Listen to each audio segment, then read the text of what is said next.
O som abafado do impacto foi o primeiro a romper o silêncio da manhã. Um baque seco grave. Em segundos, o sangue começou a se espalhar pelo chão frio da cozinha, lento como um segredo antigo que finalmente vaza pelas bordas. O vermelho forte cortava o branco dos azulejos com uma violência silenciosa. A luz pálida do sol filtrava pela cortina e fazia tudo parecer ainda mais fora de lugar. Ali, caído ao lado da geladeira, estava Ricardo, o corpo pesado, os músculos imóveis. A ferida aberta no pé pulsava como se tivesse vida própria, latejando no mesmo ritmo de um desespero que ele não conseguia verbalizar. O cheiro era uma mistura cruel. O aroma quente e acolhedor do café recém-passado se misturava ao odor metálico e doce da carne já infectada. Uma contradição de mundos. O cuidado cotidiano e a tragédia iminente. Marina entrou pela porta com a bolsa no ombro e o celular na mão. O que viu a paralisou. Um segundo congelado.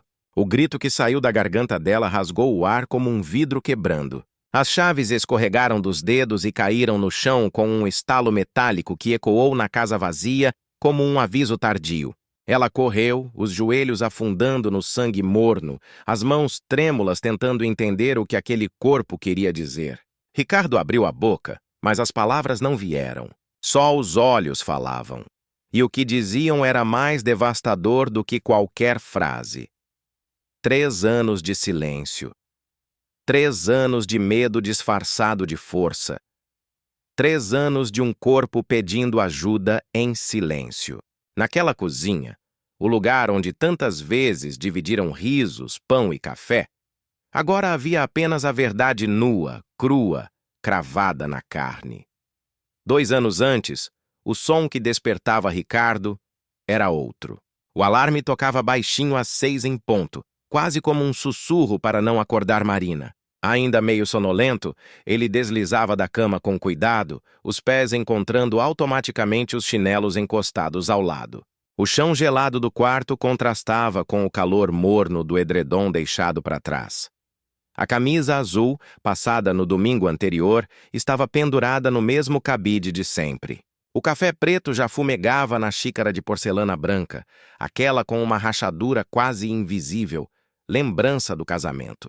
As filhas ainda dormiam. Júlia, com 10 anos, e Sofia, de 8, espalhavam o cabelo como se os sonhos fossem grandes demais para caber dentro do travesseiro. Ricardo passava os dedos de leve sobre a testa de cada uma. Um beijo rápido antes de sair.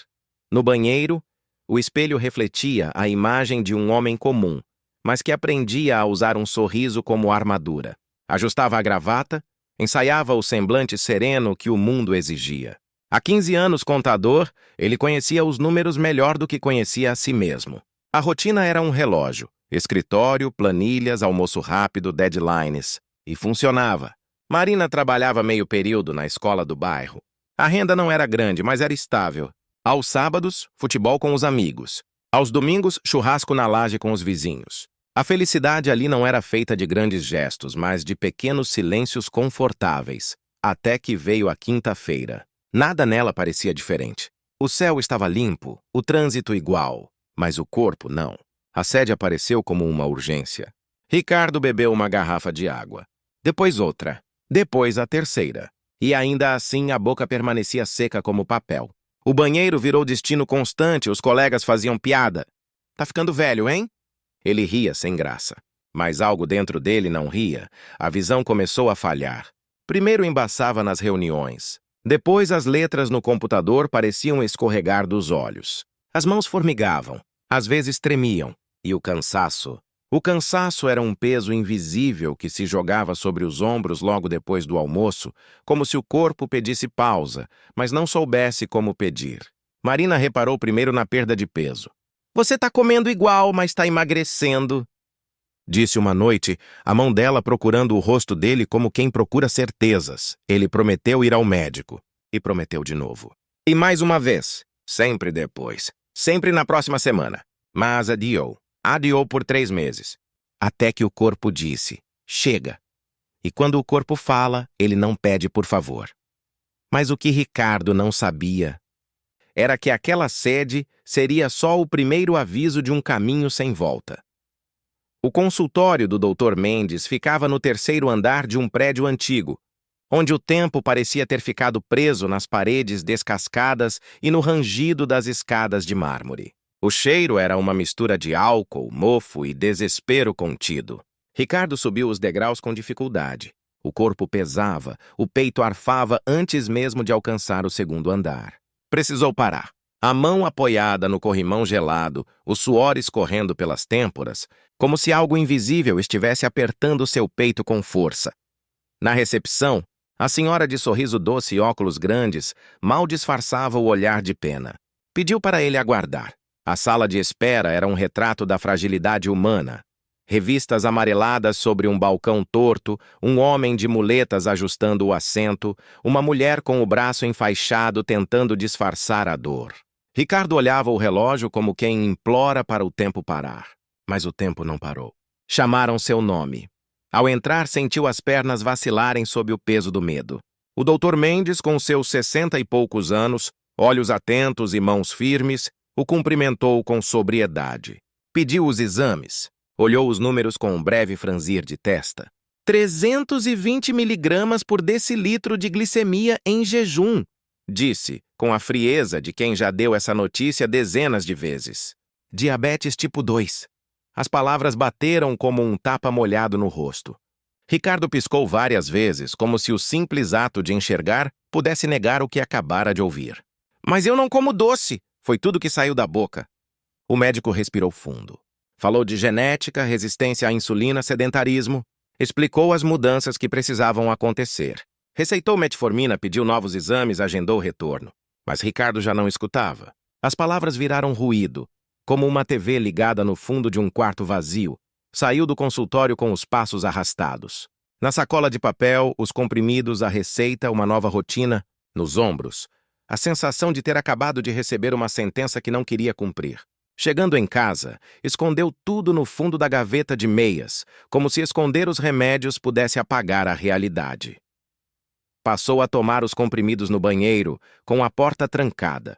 O som da descarga encobria o abrir da cartela. Marina perguntava sobre a consulta. Ele respondia com um sorriso ensaiado.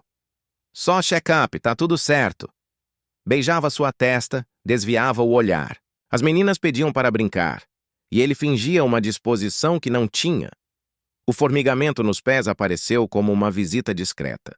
Primeiro parecia só aquela dormência inofensiva, como quando a perna adormece. Mas não passava. Comprou palmilhas ortopédicas, disse que era dor nas costas. A dormência subia, alcançava os tornozelos. Um dia pisou num prego no quintal. Só percebeu quando viu a meia vermelha. Marina ficou em choque. Como você não sentiu isso? Ricardo hesitou por um segundo. Depois sorriu e mentiu. Estava distraído. Mas a verdade é que ele já não sentia muita coisa. Nem nos pés, nem na alma, as hipoglicemias começaram como sustos passageiros. No meio de reuniões, as mãos tremiam. O suor frio escorria pelas costas, molhando a camisa no ponto exato entre os ombros. A vista embaçava. Era como se tudo ao redor derretesse em um borrão e o mundo ficasse longe demais. Ele escondia barras de chocolate em todos os cantos. No carro, na gaveta do escritório, no bolso do paletó. Comia rápido, com culpa, como um vício. Como quem tenta impedir o corpo de colapsar mais uma vez. A glicemia subia como um foguete, 400 miligramas por decilitro.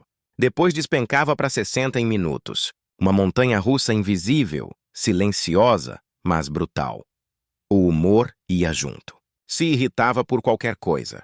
As filhas deixavam brinquedos espalhados e ele gritava. Marina perguntava se estava tudo bem e ele se fechava. À noite, o toque dela parecia distante, como se o corpo dele tivesse esquecido como era sentir desejo. Virava de lado, fingia estar dormindo. Trabalho tá puxado, dizia com a voz abafada no travesseiro. A ferida apareceu como um detalhe, uma bolha no pé direito, do tamanho de uma moeda de R$1. Nada demais, pensou. Colocou pomada, band-aid? Mas os dias passaram e a bolha continuava ali, desafiando o tempo. A pele em volta escurecia, roxa primeiro, depois preta. Um cheiro sutil começou a surgir, adocicado e estranho, como fruta madura demais esquecida no armário. Ele fazia o curativo no banheiro do trabalho, escondido. Jogava as gases em sacolas plásticas, descartava longe. Em casa, 2 meias. Depois, 3. Nunca tirava o sapato. Quando Marina perguntou, ele disse que era frieira. Sorriu. Mudou de assunto. Mas, no fundo, sabia. Sabia que havia algo ali apodrecendo e não era só a carne. Até quando um homem pode esconder o que o corpo já grita desesperadamente? O dia em que Ricardo não conseguiu mais esconder, começou com um grito silencioso vindo de dentro do próprio corpo. Era 3 da manhã. A dor no pé parecia um fogo cravado na carne, latejando como um tambor que não cessava. Ele abriu os olhos devagar, a cabeça pesada, a respiração curta. O lençol grudado na ferida como uma segunda pele. Tentou se levantar, mas uma tontura súbita o empurrou de volta para a cama. Marina dormia ao lado, o rosto tranquilo na penumbra, alheia ao caos que se erguia a poucos centímetros dela. Arrastando-se até o banheiro, ele fechou a porta, acendeu a luz fluorescente. O espelho refletiu algo que ele mal reconheceu. O rosto pálido, os olhos fundos, a boca seca. O suor escorria pelas têmporas mesmo no frio da madrugada, formando pequenas gotas no queixo. Suas mãos tremiam tanto que a caneta do glicosímetro quase caiu. O visor mostrou o número como uma sentença iluminada. 480 miligramas por decilitro. O coração acelerou. Um som forte no peito como se fosse explodir. Tentou aplicar a insulina comprada por conta própria, mas as agulhas escorregavam das mãos suadas. O líquido entrou no corpo como um último pedido de socorro. Voltou para a cama sem dormir.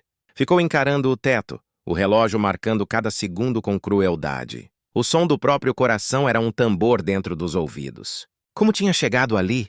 Na manhã seguinte, já sem forças, foi ao escritório. O chefe o chamou para uma reunião urgente. Levantou rápido demais. O chão fugiu dos pés, o mundo girou.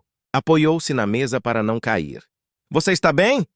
Perguntou o colega ao lado, a voz parecendo vir de longe. Ele acenou que sim, mas não estava. Na sala de reunião, os números na tela dançavam, se duplicavam, escapavam dos olhos. O suor encharcava a camisa social. Pediu licença, correu ao banheiro, vomitou. O gosto amargo de bile misturava-se ao doce enjoativo da cetose, subindo pela garganta. Voltou para casa mais cedo, alegando virose. Marina estava no trabalho, as meninas na escola. Deitou no sofá, o pé latejando dentro do sapato como um coração ferido. Tentou tirar a meia. Pedaços de pele vieram junto, colados ao tecido. O cheiro invadiu a sala, adocicado e podre, impossível de ignorar. Ricardo chorou, sozinho no escuro. Chorou de medo, de vergonha, de raiva de si mesmo. Quando Marina chegou mais cedo, encontrou-o assim, encolhido no sofá, o pé descoberto, a ferida aberta. O grito dela cortou o ar da casa como uma sirene. "Meu Deus, Ricardo, o que é isso?" A voz tremia mais que as mãos. Ela ligou para a emergência, os dedos atrapalhados no teclado do celular. Os 15 minutos até a ambulância chegar pareceram horas. Os paramédicos trocaram olhares silenciosos ao ver o estado do pé. "Há quanto tempo está assim?" perguntou um deles. Ricardo tentou falar, mas não conseguiu. A vergonha era um nó apertando sua garganta, maior que a dor. No hospital, o plantonista foi direto. Infecção grave, risco de amputação. As palavras vieram secas, sem anestesia. Marina segurava a mão dele, as lágrimas escorrendo silenciosas, queimando a pele do rosto. "Por que você não me contou?" Repetia, como se ao perguntar pudesse desfazer tudo. Ricardo olhava para o teto branco. As luzes fluorescentes machucavam os olhos, deixando tudo mais frio, mais distante. A enfermeira conectou o soro, a insulina, os antibióticos. As agulhas entravam no corpo como pequenos lembretes de um tempo perdido. A glicemia oscilava como um pêndulo fora de controle. Cada exame de sangue era mais um espelho mostrando a falência de um sistema inteiro, não só o corpo, mas a vida que ele construiu. No dia seguinte, o endocrinologista chegou. "Doutor Felipe", jovem sério, olhar duro. Não havia espaço para meias-verdades.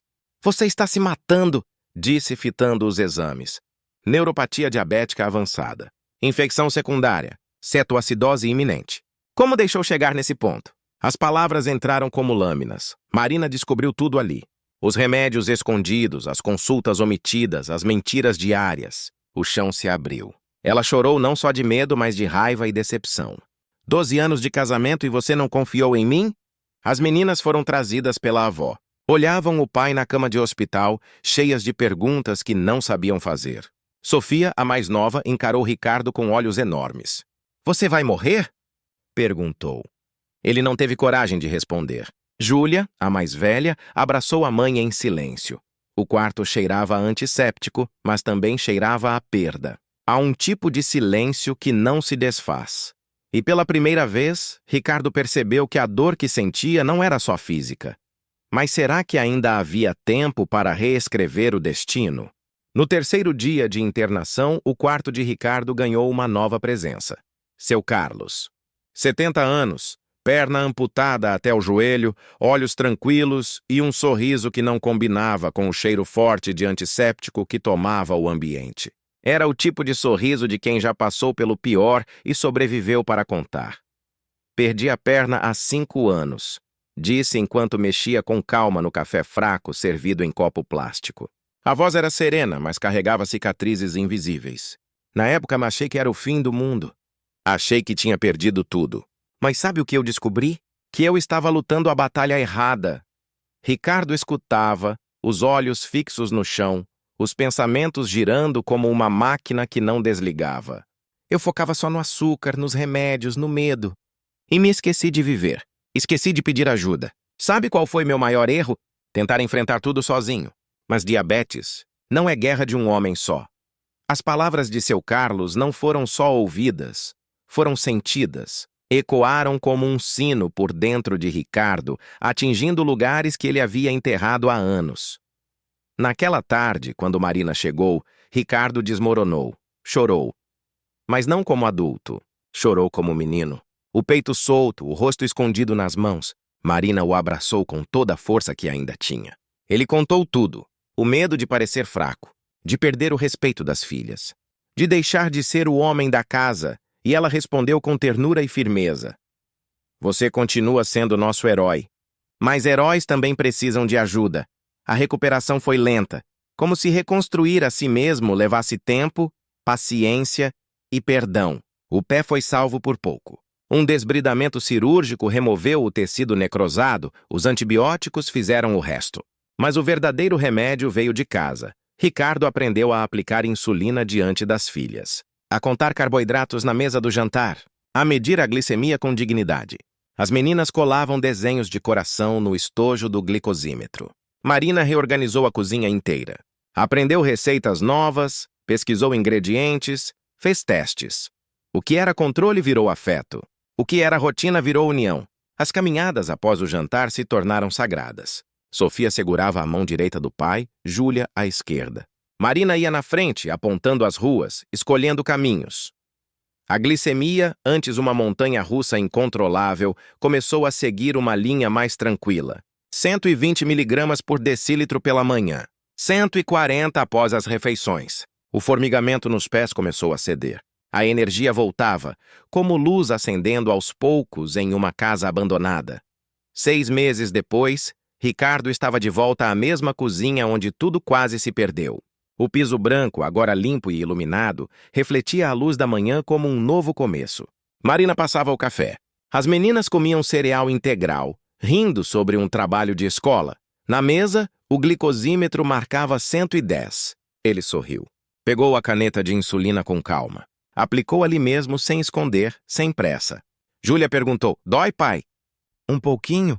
Mas vale a pena para ficar bem. Sofia abraçou suas pernas. Você é corajoso. Marina se aproximou e o beijou na testa. Sempre foi. Só precisava lembrar que não precisa ser forte o tempo todo.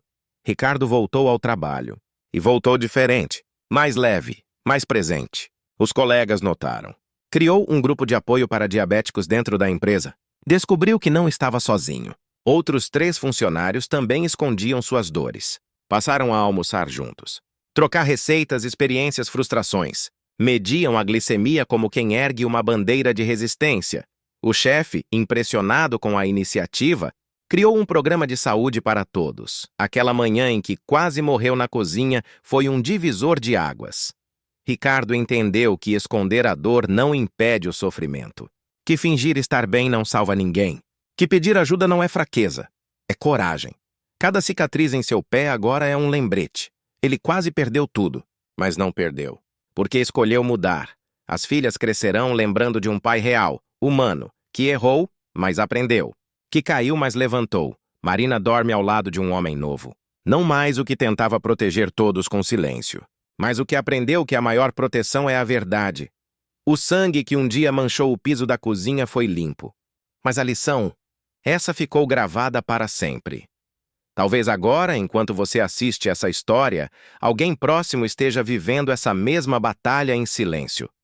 Talvez precise de você para lembrar que não está sozinho, que o diabetes não define a pessoa. Mas as escolhas, sim. Ricardo escolheu viver. E viver de verdade, sem máscaras. Sem mentiras. Um dia de glicemia controlada por vez.